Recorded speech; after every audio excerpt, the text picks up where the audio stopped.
ترکی میں ناکام بغاوت کا 1 سال مکمل۔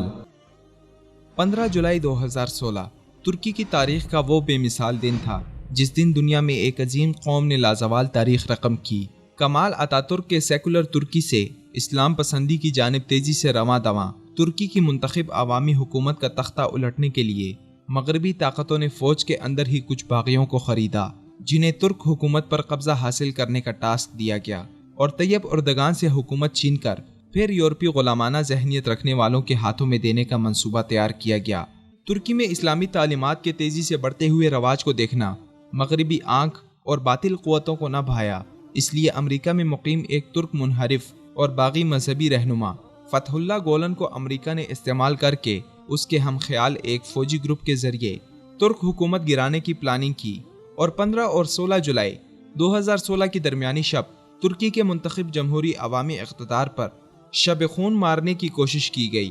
سرکاری ٹی وی پر قبضہ کر کے مارشل لاء کا اعلان کیا گیا۔ فوج کے اندر اس باغی گروپ نے ترک آرمی چیف سمیت سول حکومت کے اعلیٰ عہدیداروں کو گرفتار کر لیا۔ طیب اردگان کی قیام گاہ پر ہیلی کاپٹر سے فائرنگ کی، مگر اللہ تعالیٰ نے اردگان کو محفوظ رکھا۔ اسی دوران اردگان کی ایک اسکائپ کال پر عوام کو بغاوت کے خلاف سڑکوں پر نکلنے کی ہدایت کے بعد صرف 10 منٹ کے اندر 30 لاکھ افراد سڑکوں پر آ گئے اور فوجی ٹینکوں کے آگے سینہ سپر ہو کر جانیں نچھاور کرنے کے لیے سر بکف ہوئے، مگر اپنا حق چھوڑنے سے انکار کر دیا۔ باغی فوجی جب پارلیمنٹ کی جانب بڑھے تو عوام سیسا پلائی دیوار بن کر کھڑی رہی، اور ترک شیر جوان ٹینکوں کے نیچے لیٹ گئے،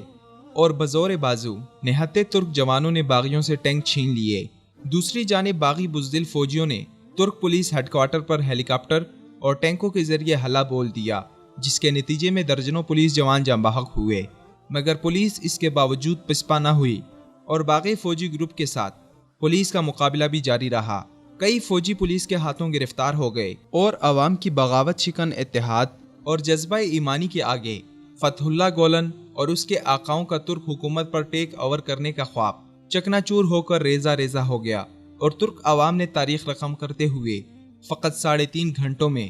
فوجی بغاوت کو بدترین شکست سے دوچار کرتے ہوئے اپنے محبوب لیڈر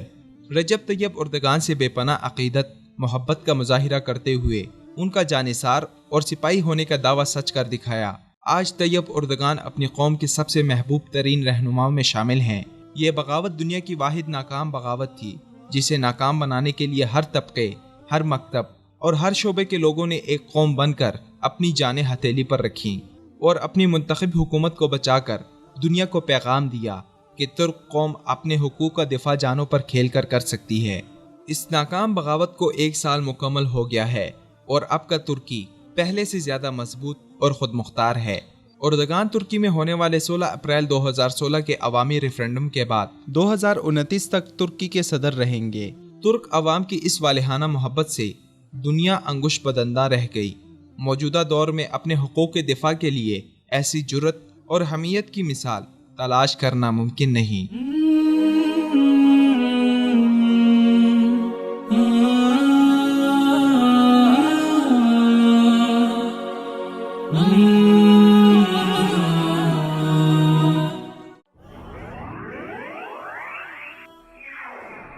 وصال اردو۔ اندھیری رات میں ایک روشن چراغ